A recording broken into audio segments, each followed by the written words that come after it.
Welcome back, friends. Welcome back to the Corbett Report. I'm James Corbett of CorbettReport.com, and you are tuned into Solutions Watch. And this week on the D program, we have a special guest to talk about something that I know is of concern to, or should be of concern, to all Corbett Reporteers out there, and in fact, the rest of humanity, whether they know it or not. And that is the threat of fiat money itself, and specifically the coming form of fiat money in a new monetary paradigm, which the general public is gradually becoming aware of, i.e. digital currencies, specifically central bank issued digital currencies of various sorts, and the tokenization of the economy and all of the things that are attendant upon that threat. As I say, you will know about that if you are a regular viewer or listener of the Corbett Report, and if not, you have some catching up to do, and I might humbly suggest you type CBDC into the Corbett Report search bar to start learning more about this impending threat to human liberty. But we are not here to talk about the threat and the danger and what is wrong, so much as we are here to talk about what we can actually do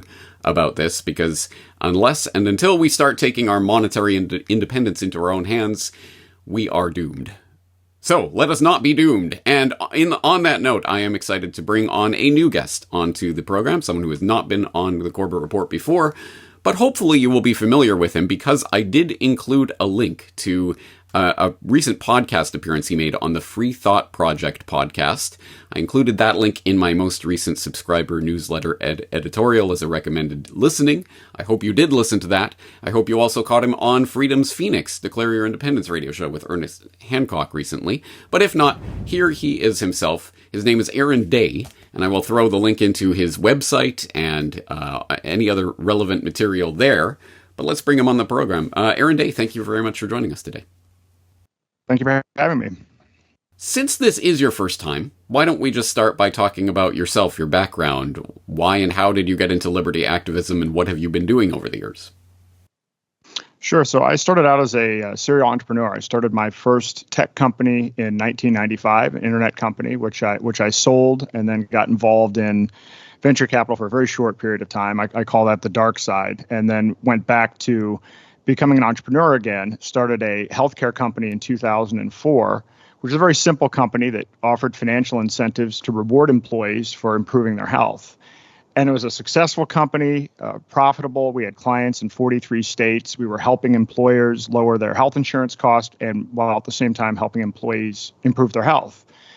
And the business was basically destroyed by Obamacare, Dodd-Frank, and the DOJ. We weren't specifically targeted, actually, with all three of those. We were actually just collateral damage. So no one specifically came after my company. It was just wiped out due to, the growth of the state and the unintended consequences of gigantic regulation. So that set me on a path to become a liberty activist, which I have been since really 2009.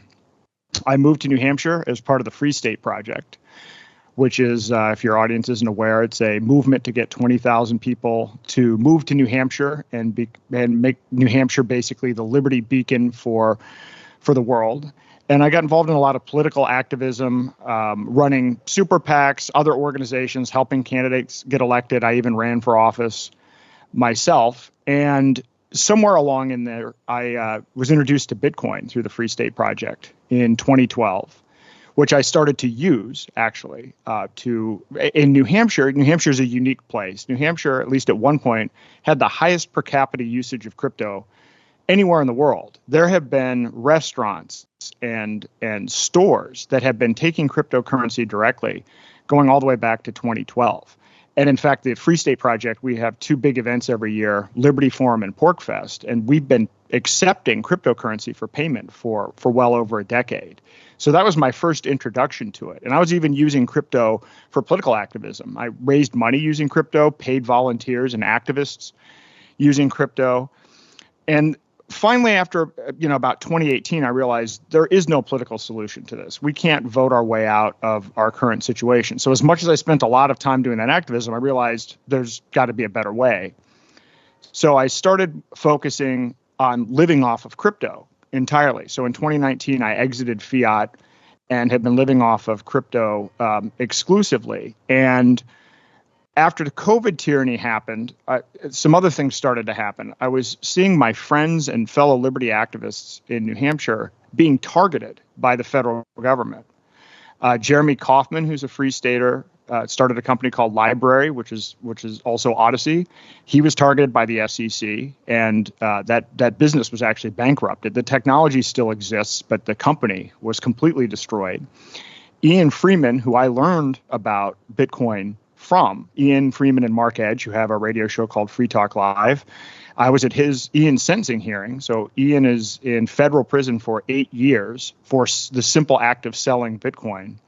And then most recently, a couple of weeks ago, Roger Ver, who is another person who was influential, who I just interviewed a few weeks ago, left the United States, became a citizen of St. Kitts, and changed, entirely his situation. He's no longer an American citizen, and was nabbed by in Spain for United States tax evasion. And so I started to look into what is all of this about? Why are crypto people, and in particular pro-liberty crypto people, being targeted? And what I found out is it's to usher in CBDCs. And I know we're not going to go into a lot of detail on this here, but what I found in researching this is that CBDCs are much further along than people think. The United States has already done 3 successful CBDC pilots. President Biden has signed an executive order both authorizing the exploration of a CBDC and the complete whole of government cracking down on crypto, which we're seeing. I mean, we're seeing this everywhere, whether it's crypto exchanges or even buying crypto in person or privacy coins. They are going after crypto from every angle imaginable through the federal government. And so once I realized that CBDCs were a threat, I actually wrote a book about it called The Final Countdown. I even ran for president, not because I thought I could change it electorally, but to try to raise the profile of this issue.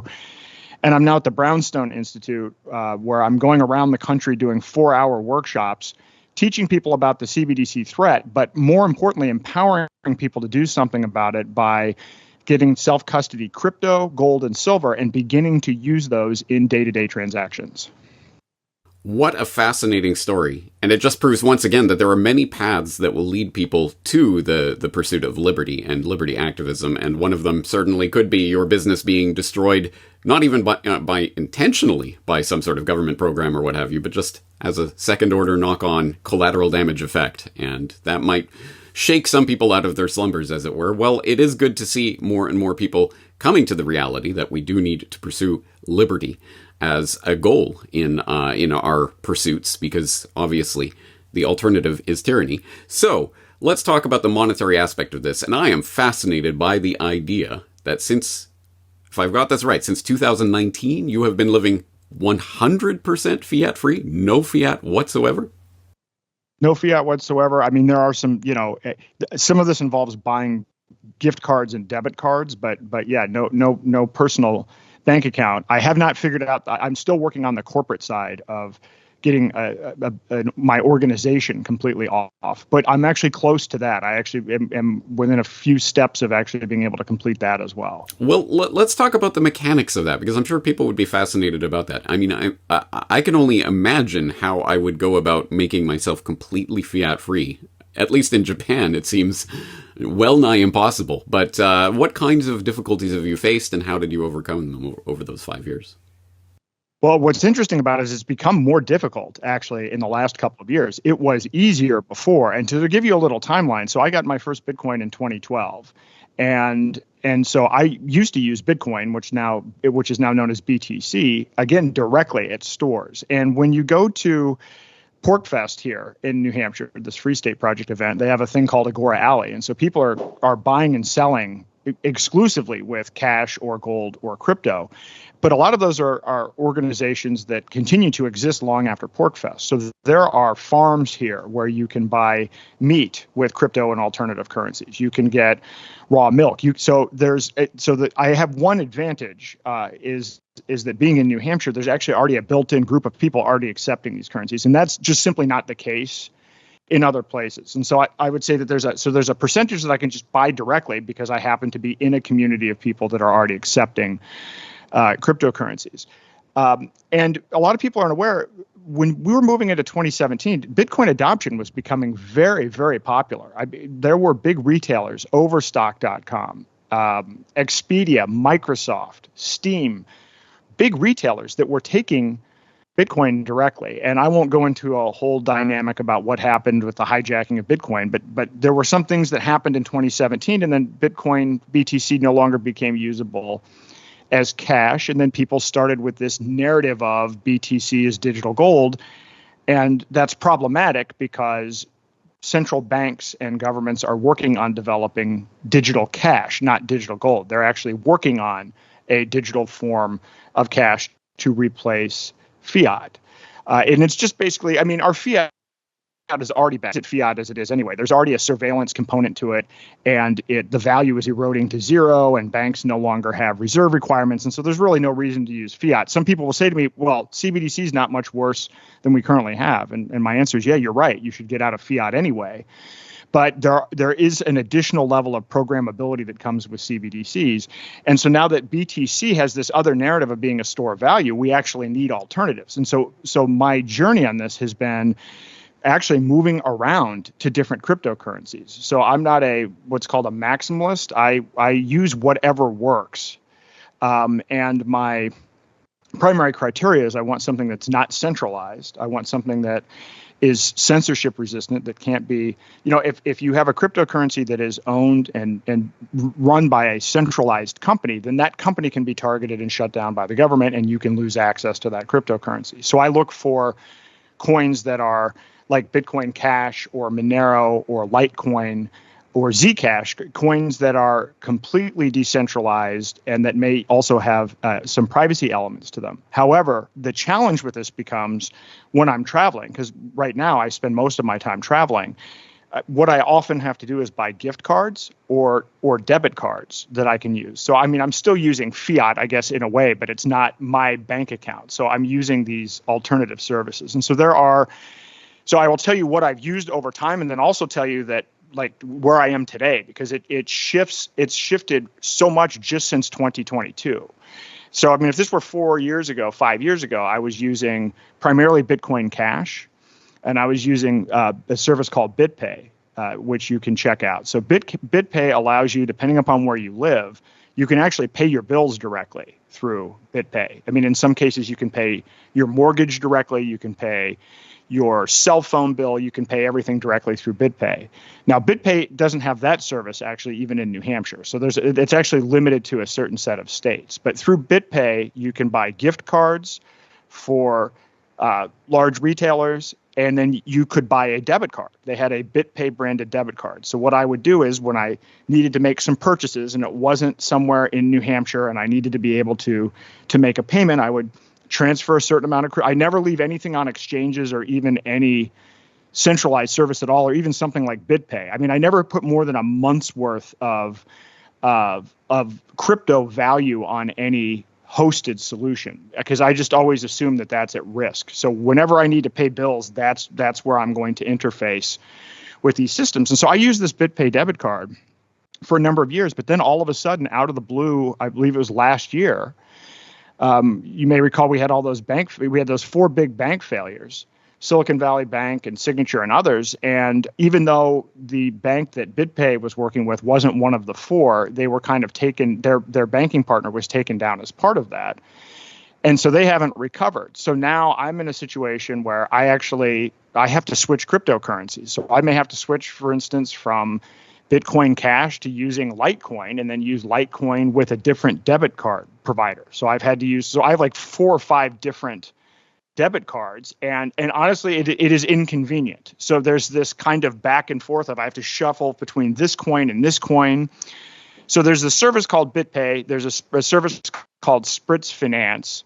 And so these are kind of 2 big ones that you can use that have similar services in that they both offer direct bill pay. They both offer gift cards, and then Spritz Finance actually has a debit card now that you can use. And I'm waiting for BitPay. I believe BitPay will find another solution, and they will be providing debit cards. But it's a lot of back and forth between these services and switching between coins at the moment. So it's become more complicated.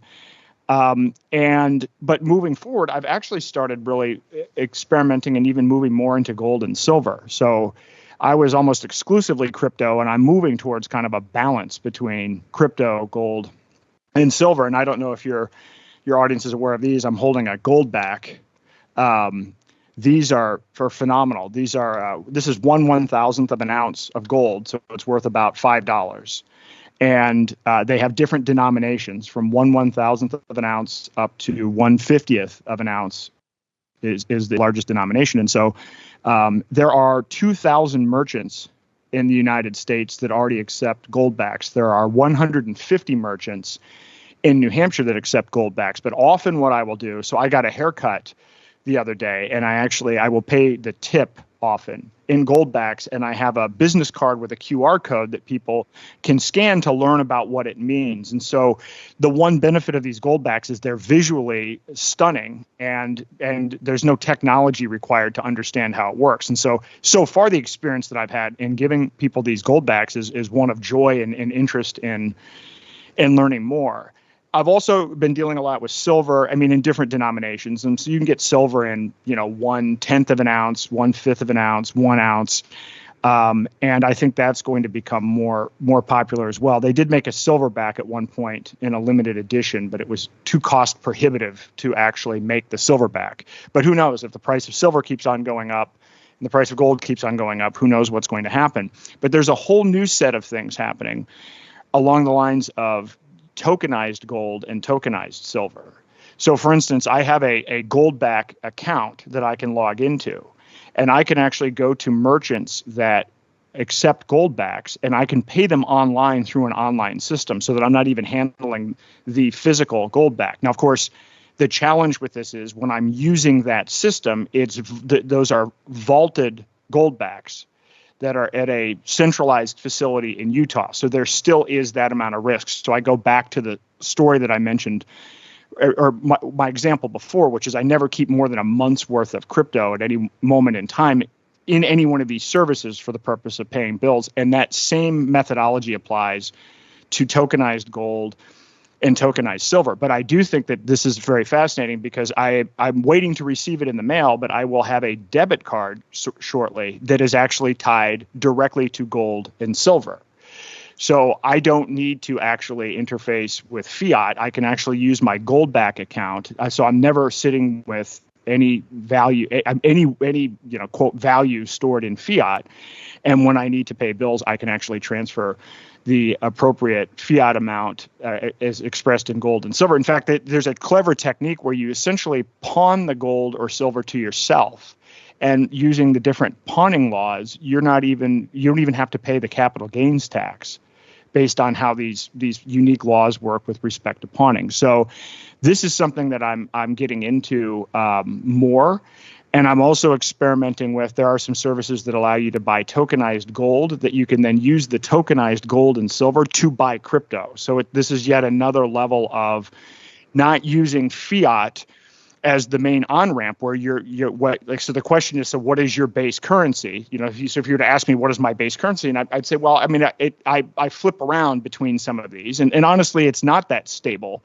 I will tell you, having lived off crypto since 2019, it's kind of weird. I learned something about this in general sense, also as it relates to kind of health. We really live better kind of doing sprints and then recovery as opposed to just applying an equal level of effort at all times. There really is some kind of, we're wired to do more of the sprint and then a recovery model for a variety of different activities. And it's like that living off crypto. So if crypto prices are low, my spending is low. So I keep my spending and my core burn rate as little as possible. And then when crypto is up, that's when I make capital investments. That's when I make larger purchases. So I'll buy a new computer, or I'll upgrade things kind of based on that cycle. And so as you can imagine, with the volatility in crypto since 2019, I've had some, kind of fasting spells, as it were, with respect to spending. I actually like silver and gold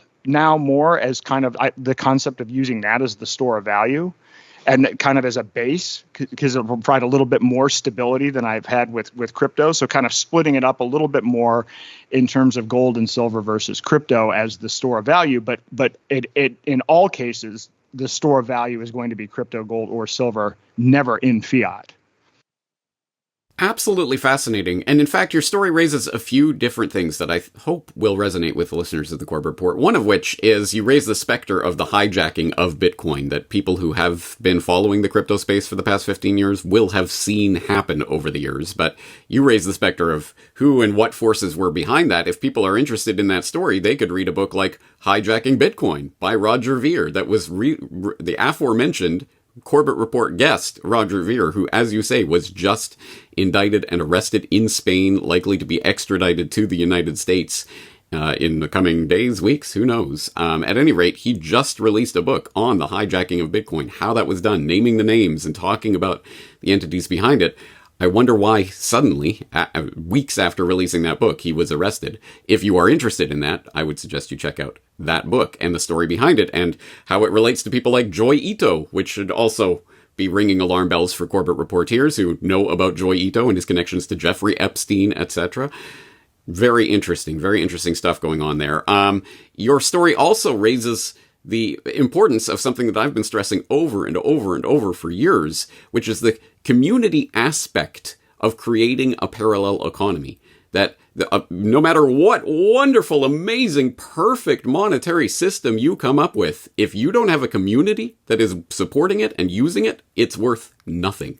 So talking about a place like New Hampshire, where you actually can, there are businesses that accept this, and you actually can live through crypto and or goldbacks and or silver, etc. That's amazing. That's what we need to be developing right now in this window of opportunity before they pull the rug out on it. And people who poo-poo that or don't think that's going to happen or don't want to be part of that, good luck. I genuinely hope good luck for you, because I think we are heading towards some serious times. You raise another important point, that you're not a maximalist, that use whatever works. And sometimes that changes and you have to be flexible. And it doesn't mean I will never touch anything that has anything to do with crypto because I don't believe in it, or I will never ever use gold. And so, no, use what works and use it in varying degrees at varying times and be strategic about it. And it does require you to be flexible and to think and to change. But I think that's probably the only way to actually survive at this point. Again, there's so many important points about what you were saying there, but I think this is all swirling around the central issue that you raise in your book on the final countdown.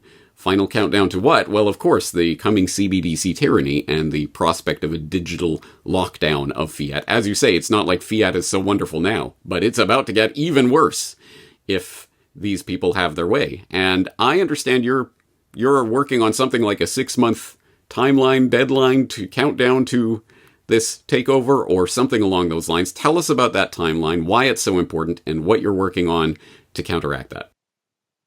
Well, yeah. So part of this was when I wrote my book and ran for president, I was sounding the alarm bell. But when I had done that, this was before Ian was sentenced to prison. This was before Roger Ver had been arrested. This was before the folks involved with Samurai Wallet were arrested. This is before the guy with Tornado Cash. So when you write a book like The Final Countdown, people are like, oh, this is over the top. And it turns out this is one of those things where I need to update the book, because if you read it from last June, it's gotten so much worse than what I even projected in the book. And as part of the political process, I talked to other presidential candidates. I talked to, members of the U.S. Senate. I talked to Ted Cruz, others that are involved in this issue. And the reality of the situation is we have no votes to stop a CBDC. If you think back, we got the Patriot Act 45 days after 9/11. TARP was passed 18 days after Lehman Brothers collapsed.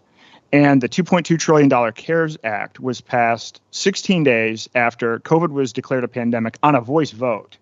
And there are people in Congress still that voted for all of those things. So if there's a terror attack or a cyber attack, it will get bipartisan support to push something like this on the basis of stopping money laundering and terrorism.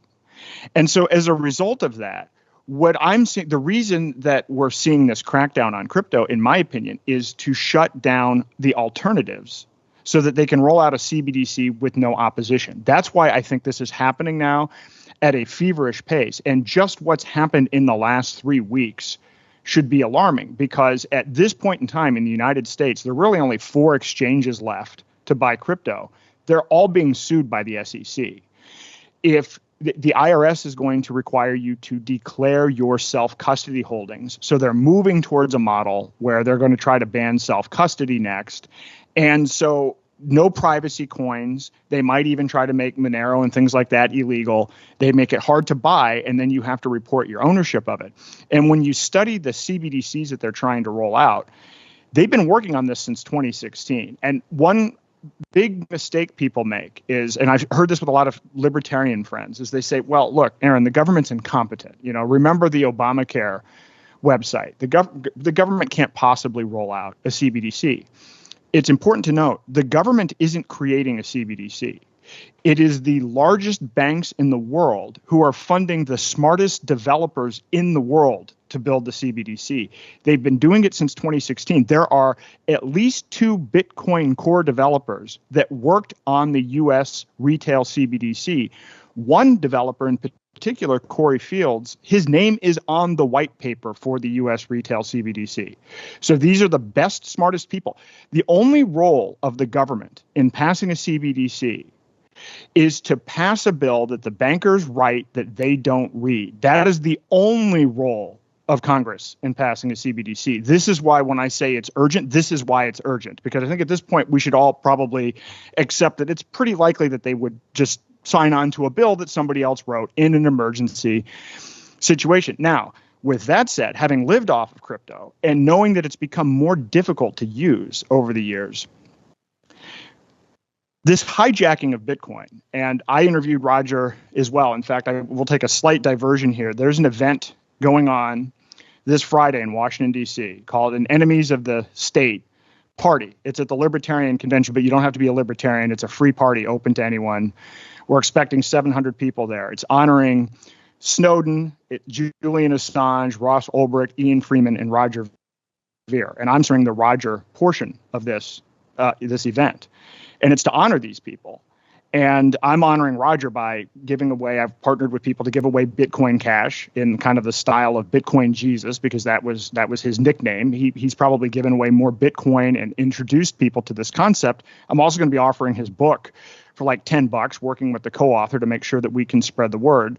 But this is we really want to raise awareness on this, because it's absolutely true that I believe Roger was silenced to make sure that this understanding of what happened to Bitcoin doesn't become widely understood. And then the connections between, because this hasn't been explored that much, the hijacking of Bitcoin and CBDCs. You mentioned Joy Ito, and we won't get into a lot of detail, but Joy Ito funded the developers that made Bitcoin digital gold instead of digital cash. He funded Lightning Network and SegWit, and he funded all 3 US CBDC pilots. So they made BTC not usable as cash, and then they built a system that can handle 1.8 million transactions per second. That's a CBDC. These are undisputable facts. And now here we are at the last stage of this. So as a solution, the problem is we need to have a competitive solution. The people that are already in crypto or alternative assets because they understand the importance of the separation of money and state, those people are already in. Those people have been in for a long time. The only way we can thwart CBDCs is by actually having a better, faster, cheaper alternative, because they will roll it out in an emergency. We can't stop the fact that there will be an emergency, whether it's a manufactured emergency or whether it's just one that comes up that they try to repurpose for their own purposes.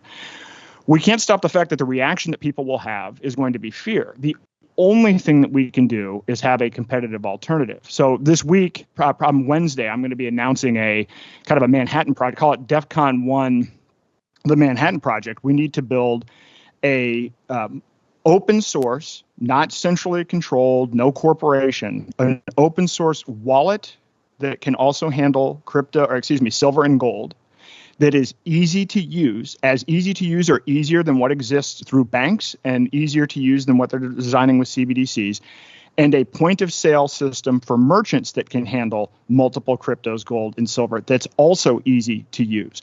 Because if we don't have that, we won't be able to onboard people in an emergency, and people will take CBDCs by default under distress because they don't see that they have any other choice.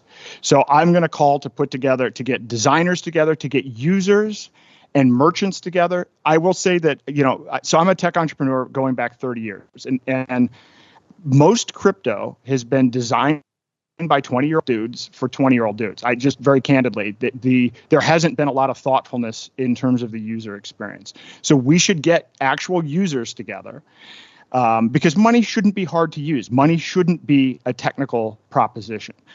And get people from gold, silver, and these various cryptos together that are decentralized. And let's sit down, maybe for a week and hash this out and build a wallet. And that may sound out there, but actually I've already identified there are some existing solutions that we can fork. So we're not going to have to start from scratch. This isn't like building a whole thing from scratch. There are already some things that we can build upon as a base, because if we do that, then we have a fighting chance. As I mentioned, I do these workshops all over the country, and I was just in San Jose last week in front of 100 people. And, they're older people. I'd say they were mostly boomers, actually, but they have means. They're very intelligent, and they're very passionate about this issue, in part because of COVID tyranny. And then also people that were not otherwise talking about concepts like ending the Fed. Everybody's experienced inflation, and now people are more receptive to these ideas. So as part of this, I gave everybody a gold back. I gave everybody a fifth of an ounce of silver, but trying to onboard them to crypto was just simply too hard. I went through the experience. We did ultimately onboard most of them, but not all of them.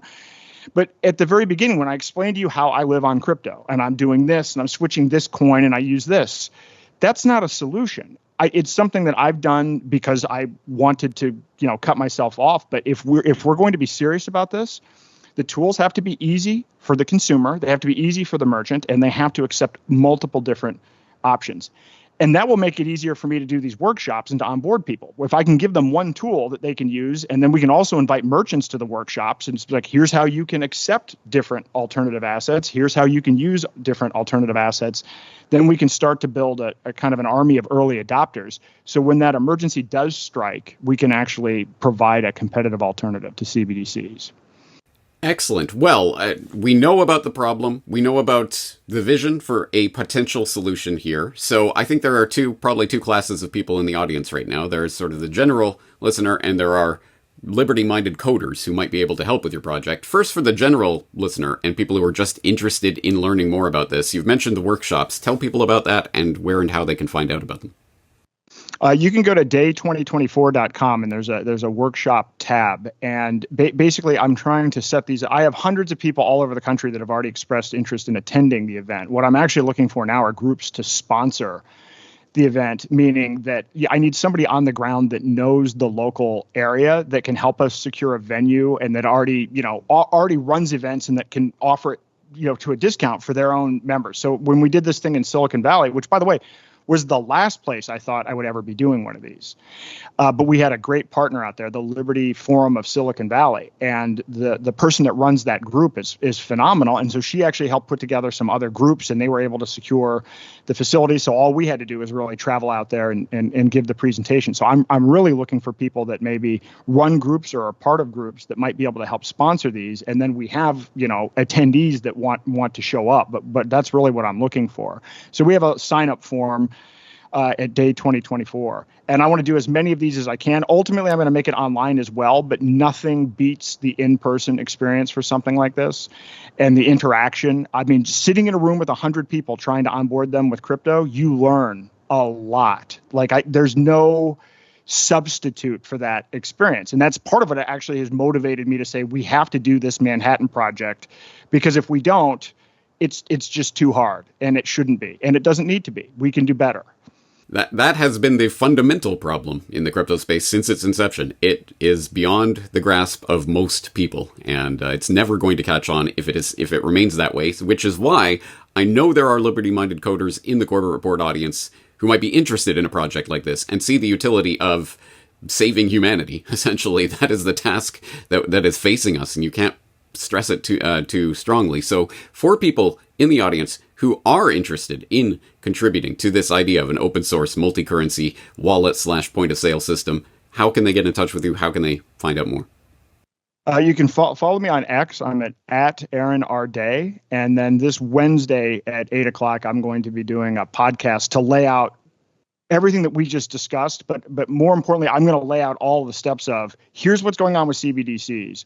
Here's how we're under attack. I'm going to go through all of the details about what the federal government is doing. They've been targeting Liberty people since 2019. The DOJ has been going after people and actually basically extorting people to get information on others. I've done an interview with a guy named Steven Nerioff and some other things about this, but I've found that people in the crypto space and the Liberty space are not aware of all of this. They're not aware of exactly how bad the crypto crackdown is. They're not aware of how developed CBDCs are. And so I think once people see the big picture, then I'm going to outline kind of this idea. But Twitter at Aaron R. Day is the best place to find me. And then I'm going to create a group around that. So coming off of my presentation on Wednesday, that's when we're going to start collecting people that are interested in this. And then I really wanted to find an event, maybe a 5-day in-person event where we just sit down and hammer this out. And again, I believe we can repurpose some existing code as a starting point so that it really is just a matter of saying, how do we tweak these things and get something out there as a minimum viable product that we can start and then build on from there. Well, Aaron, I know obviously you are incredibly intensely aware of this, but for the audience who may not be aware of this, as we have alluded to many times, people in this space, especially people who are working on genuinely decentralized, genuinely fiat, anti-fiat solutions on this in this way are being targeted right now. So I know you know the incredible threat that even proposing something like this, the Manhattan Project, brings upon yourself. I know you've committed yourself to this fight and are all in on it, but for people who haven't yet, they might want to think about why someone would be committing their life to this incredibly dangerous but incredibly necessary proposition. It is because we are facing a threat to human freedom itself on a scale that has never been before imaginable in human history. This is not a time to be asleep or to be on the sidelines. So I hope people realize the gravity of what we're talking about today and the importance of finding solutions. And maybe you have your own ideas and solutions. That's great. That's wonderful. Whatever it is, you need to be pressing on those ideas now while we have this brief window of opportunity before the final countdown runs out. On that note, lots and lots of different things that we've talked about today that they will be referenced in the show notes if you need the links to Aaron Day's website, his book, his Twitter, or any of the other things that we've mentioned today. But I think we'll leave that there for now, but hopefully we can update on this project as it develops in the future. Aaron Day, thank you very much for your time today. Thank you for having me. Bye.